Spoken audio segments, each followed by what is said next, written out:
mas a professora Marilene Matos é presidente da Comissão Nacional de Direito Administrativo na ABA, advogada, professora de Direito Administrativo, mestre em Direito Público pelo IDP e graduada pela UNB. Ok, né? Então, bom dia a todos e a todas que estão aqui nos acompanhando. Sejam muito bem-vindos a esse seminário de Direito Administrativo Disciplinar, promovido pelo IDP, o IDA-DF e o IDAZAN. Quero cumprimentar o professor Antônio Rodrigo Machado, o professor André Macedo, que eu lembro dele na UNB, né, professor? Augusto, estou conhecendo agora, Augusto Monteiro, muito prazer, e a Ana Barata vai vir ainda. Eu tenho um carinho especial pelo IDP, porque eu concluí meu mestrado aí, apesar de que eu achei que eu não ia sobreviver, mas eu consegui. Foi duro, não vou negar, mas eu aconselho para quem está querendo fazer um mestrado de extrema qualidade, o IDP é o locus, é o lugar ideal, gostei muito. Então, o tema que eu trago hoje aqui para reflexão é a comissão disciplinar e o devido processo legal. Ou seja, vamos analisar qual o impacto que a comissão disciplinar tem sobre a observância do devido processo legal. Quando o Antônio Rodrigo me convidou, eu gostei muito desse tema que ele me designou, que ele me sugeriu, porque eu sou servidora da Câmara, né, há 20 anos, e aí vocês podem calcular um pouco a minha idade.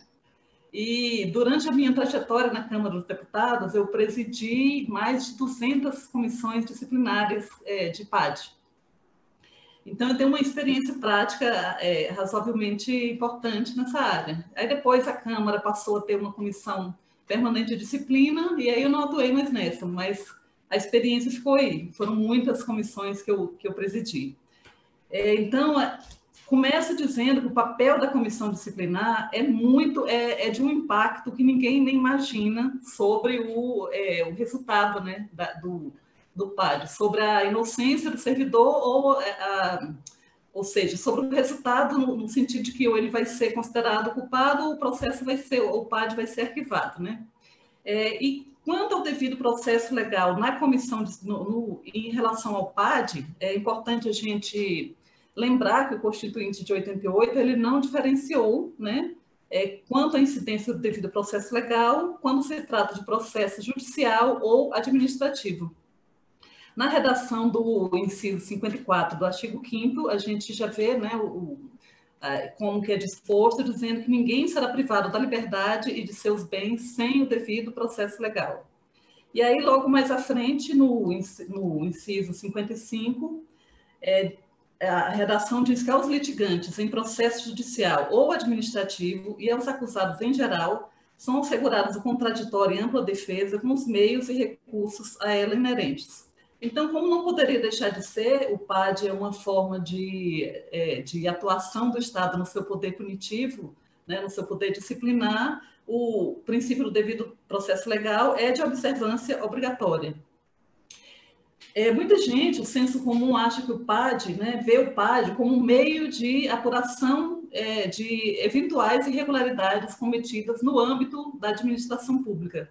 Mas o PAD ele não se presta só a apurar irregularidade, desvios ou má condutas. O PAD é também a oportunidade daquele servidor que está sendo investigado se defender. É aí onde entra a importância de que os trabalhos da comissão se deem com a mais absoluta lisura, sejam feitos de acordo com o que prevê a lei e, mais uma vez, que obedeça ao princípio do devido processo legal. Que, aliás, esse princípio ele é visto, né, pela doutrina constitucionalista em duas acepções, assim, falando bem brevemente, bem en passant.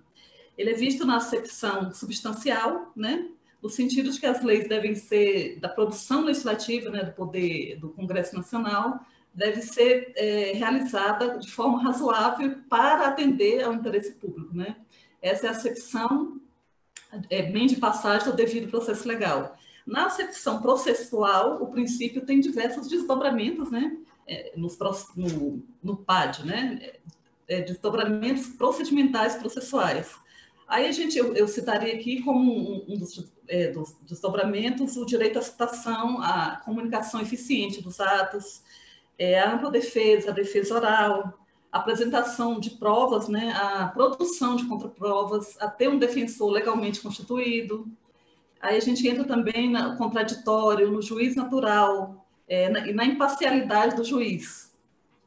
Então, a despeito desses inúmeros desdobramentos do devido processo legal no PAD, eu fiz aqui um recorte, né, para a gente analisar o devido processo legal em relação à composição da comissão processante.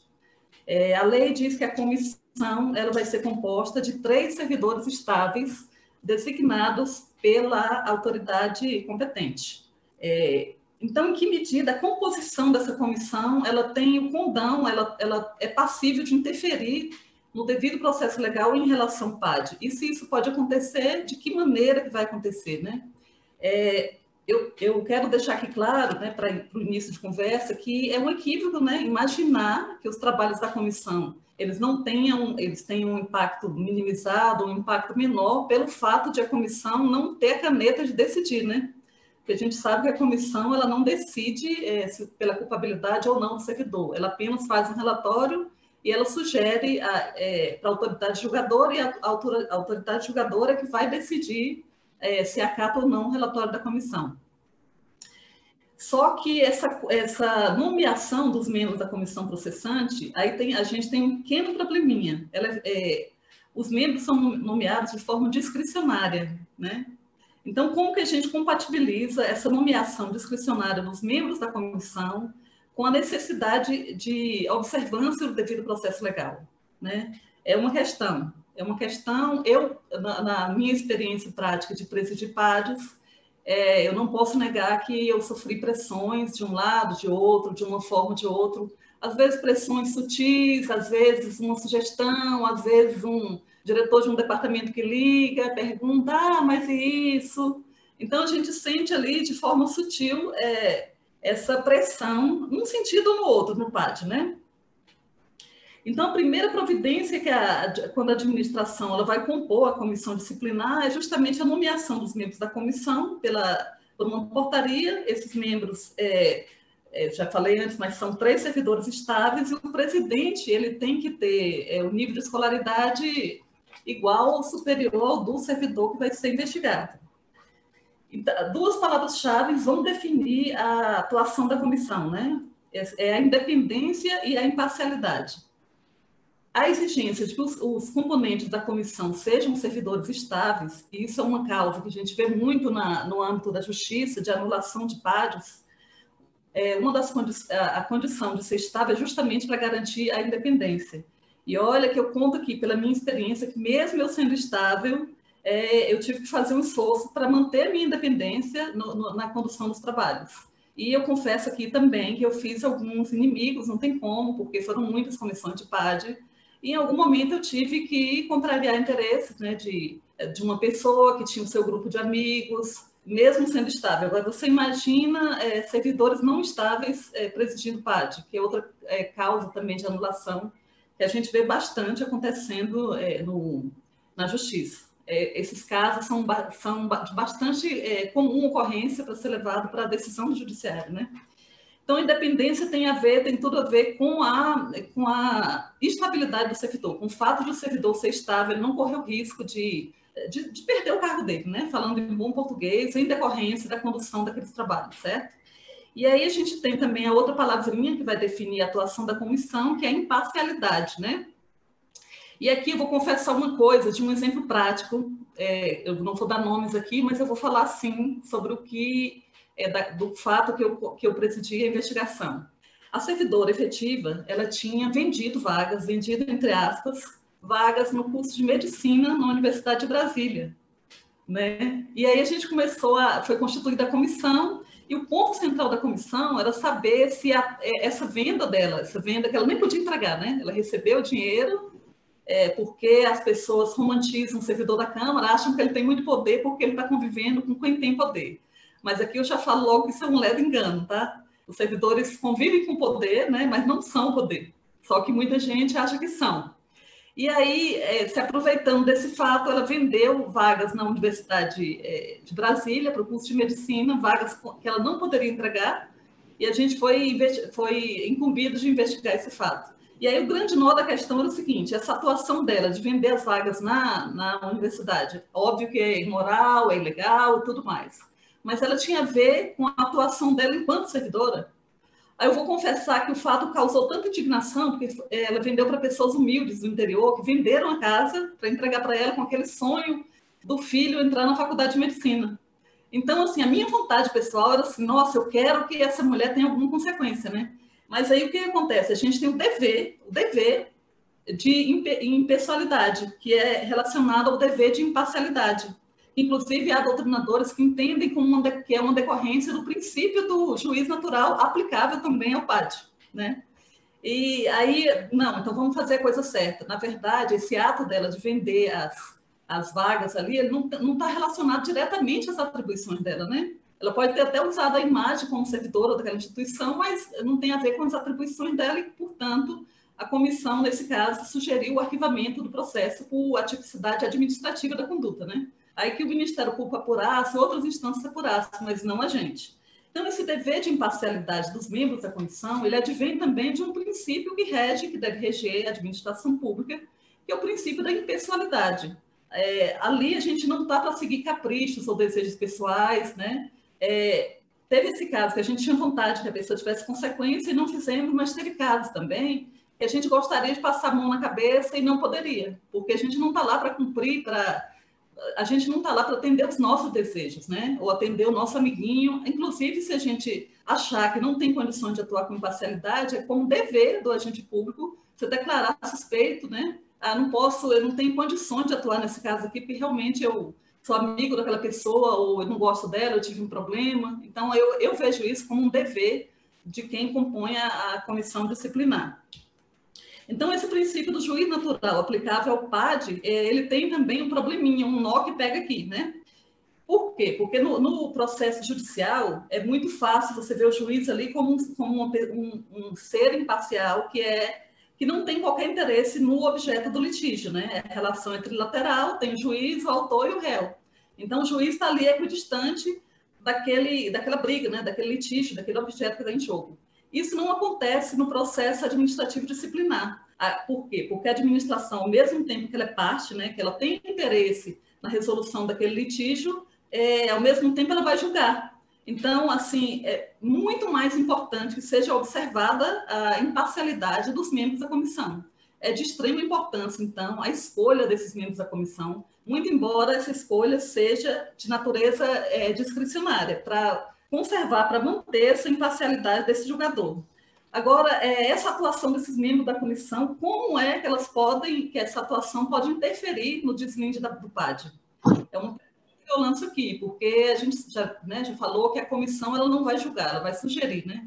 A autoridade julgadora é que vai decidir se acata ou não o relatório daquela comissão.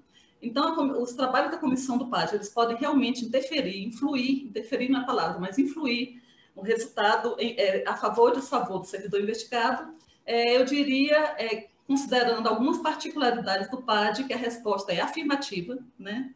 Até pela minha experiência, pelo meu trabalho como presidente de comissão. Então, um fator muito importante, que eu acho que pode servir como argumento para dizer que os trabalhos da comissão influenciam, sim, no deslinde do processo, é justamente o que falou no painel anterior o professor Ricardo Martins, sobre a elasticidade, os conceitos genéricos na definição dos ilícitos administrativos. Que como a definição dos ilícitos ela é elástica, ela permite um certo grau de discricionariedade, então o que acontece?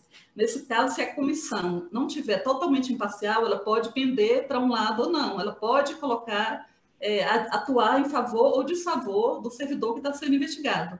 E aí a gente tem exemplos, né, de conceitos mais abertos, né, porque o PAD ele não tem uma tipicidade como o processo judicial, o direito penal tem, né? Ele ostenta, então, via de regra, né, uma tipicidade mais alargada, né, eu diria assim. Aí a gente tem, além do tipo de improbidade administrativa, que é uma das grandes críticas, né, que inclusive está motivando a revisão da lei de improbidade administrativa no Congresso Nacional, porque muita gente tem criticado que os tipos de improbidade são muito abertos e abrem muito espaço para a discricionariedade do julgador. Esse mesmo raciocínio a gente leva aqui para o PAD, né, para o âmbito do PAD. Aí a gente tem alguns ilícitos administrativos que a gente vê mais claramente essa possibilidade de discricionalidade, como insubordinação grave em serviço. O que é essa insubordinação grave em serviço? Eu vejo lá na prática administrativa da Câmara que vai ter diretor que vai considerar coisa muito, muito pequena como insubordinação grave, vai ter outros que vão ser menos rigorosos nessa parte. A gente tem incontinência pública e conduta escandalosa na repartição. O que é essa conduta escandalosa na repartição? Eu já presenciei assim demonstrações, por exemplo, efusivas de afetos entre dois servidores, que eu falei, gente, isso não é apropriado aqui para o âmbito administrativo. Eu colocaria até como uma conduta escandalosa, né? Ou como uma demonstração de apreço inadequada para o ambiente administrativo, mas eu já presenciei. Proceder de forma desidiosa. O que é proceder de forma desidiosa, gente? É um conceito elástico também, né? Há uma abertura legislativa na definição desses conceitos. E além da abertura legislativa na definição dos conceitos, a gente vai ter também na aplicação das sanções, que vai ser de sugestão da comissão de PAD. Então, o artigo 128, ele diz o seguinte: na aplicação das penalidades serão consideradas a natureza e a gravidade da infração cometida, os danos que dela provierem para o serviço público, as circunstâncias agravantes ou atenuantes, tá? Então, isso aqui permite uma bela lei apreciação discricionária da comissão disciplinar, tá? Então, o primeiro ponto que eu colocaria como influência da comissão disciplinar, como fator impactante, seria essa utilização de conceitos genéricos na tipicidade dos ilícitos administrativos. Aí eu listei aqui como uma outra particularidade que eu considero importante também, nesse aspecto, que é o princípio da oficialidade, né? A Lei 9784/99, a Lei do Processo Administrativo Disciplinar, é aplicável de forma subsidiária ao PAD. E ela estabelece no inciso 12 do artigo 2º que a impulsão de ofício do processo administrativo sem prejuízo da atuação dos interessados. O interessado ele pode atuar, pode pedir prova, pode contraditar, pode, mas a gente vê aqui um poder da administração de fazer esse impulso oficial. Então, imagina se a comissão estiver viciada para um lado ou para o outro. Como que ela vai conduzir?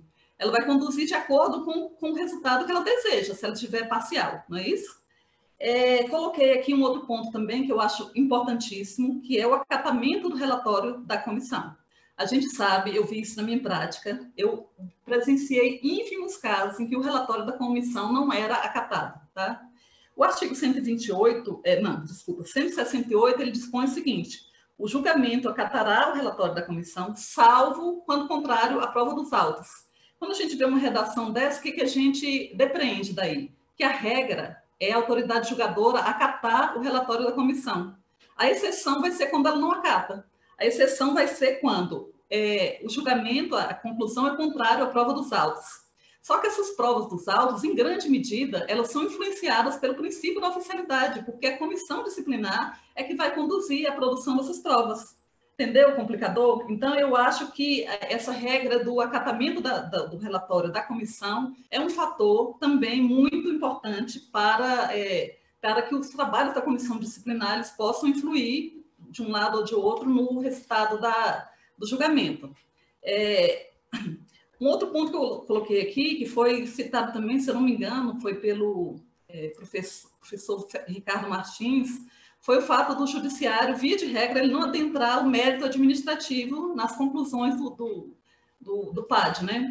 Em geral, é muito difícil o judiciário adentrar o mérito administrativo, a não ser que haja, assim, uma irregularidade grosseira, que salte muito à vista, e que, assim, não, nesse caso aqui, não foi deferida a ampla defesa, a pessoa não teve como se defender. Agora, em questões, assim, quando é desproporcional a aplicação da penalidade, tendo em vista a conduta do servidor, é mais difícil o judiciário adentrar. Quando ele adentra é porque, assim, passou do limite, passou do ponto, e olha que aí, novamente, a gente cai na questão de que as provas ali utilizadas pela comissão vão ser conduzidas justamente pela comissão processante. Então, ela tem um grande poder na produção dessas provas. E aí, diante desse quadro, que eu acho que é evidente a influência da comissão disciplinar, da composição da comissão disciplinar, que deve ser escolhida de forma muito cuidadosa. Na observância do devido processo legal, a gente tem todo um esquema, né, de impedimentos e suspeições que faz para preservar essa imparcialidade dos membros da comissão processante, né? Na Lei 8.112, a gente tem casos de impedimento, né, que é aquelas circunstâncias objetivas e que são absolutas. Na ocorrência do impedimento, aquela pessoa não vai poder compor aquela comissão disciplinar. E no caso de suspeição, que são circunstâncias subjetivas, né, que é mais difícil de ser ferida, inclusive o agente público não é obrigado a se declarar suspeito, mas ele é obrigado a se declarar impedido. Aí a gente tem o disciplinamento da lei do processo administrativo disciplinar, né, nos artigos 18 a 21, que ele dispõe ali sobre os casos de suspeição em que é aconselhável que aquela autoridade, se declare suspeita. Se ela não se declarar que ela não é obrigada, aí há todo um procedimento, um processamento da exceção de suspeição para conservar a imparcialidade na condução dos trabalhos da comissão. Então, em relação, só para finalizar aqui, que eu acho que o meu tempo já está quase esgotado ou se esgotou. Então, só para finalizar aqui a parte da minha exposição, eu diria que é imprescindível que a autoridade julgadora escolha com muito cuidado os membros da comissão processante. Na minha prática, eu notei, observei que há uma dificuldade imensa de servidores que entendam de processo administrativo disciplinar para que conduza o trabalho daquela comissão, porque às vezes pontos, aspectos são muito óbvios para a gente, que sabe, que entende do processo administrativo disciplinar. Para uma pessoa que não entende, não é tão óbvio assim. Então, expedientes protelatórios de advogado, coisa que você tem mais segurança para conduzir, quando a pessoa não tem a formação, não tem a prática, ela vai ter uma dificuldade. Então, ela vai dar causa a mandado de segurança, ela vai conduzir de forma inadequada os trabalhos da comissão. Via de regra, notei que alguns vícios que costumam ser apontados, costumam ser causas de nulidade, da comissão disciplinar no âmbito do judiciário, que é comissão composta por servidores, por menos de 3 membros, já vi isso bastante. Comissão composta por membros ocupantes de função exonerável de multa, ou seja, aqueles servidores que não têm a garantia da estabilidade. Ou comissão composta por servidores que são concursados, efetivos, mas não alcançaram ainda a estabilidade, estão em estágio probatório, ou seja, estão mais sujeitos a pressões e estão mais sujeitos a não obedecer a necessária independência e imparcialidade que o PAD deve ter. Tá? Então, é isso. Eu queria também chamar atenção, por fim, eu quero ressaltar, chamando atenção, então, para esse cuidado, que a administração tem que ter, que a autoridade tem que ter na escolha dos membros da comissão. Os membros da comissão vão ser essenciais para a regularidade e para a obediência do devido processo legal em se tratando de PAD. E as consequências de um PAD, eu sempre falo, eu sou servidora pública há 20 anos, e, assim, não é brincadeira, você pode perder um cargo público, isso vai interferir até na sua capacidade alimentar. Então, às vezes, consequências penais, dependendo da consequência, ela é menos grave do que consequência administrativa no âmbito de um PAD. Ou seja, o PAD é um instrumento muito sério que tem que ser levado, assim, nos mínimos detalhes, segundo os ditames constitucionais legais. E aqui eu termino a minha exposição me colocando, então, ao dispor para eventuais perguntas, e agradecendo mais uma vez o convite do professor Antônio Rodrigo Machado, meu amigo pessoal, que eu admiro demais, e quero mostrar o livro dele aqui, que eu acho que é imperdível, e que eu aconselho como leitura obrigatória para quem atua nessa área de direito administrativo sancionador. Obrigada, gente.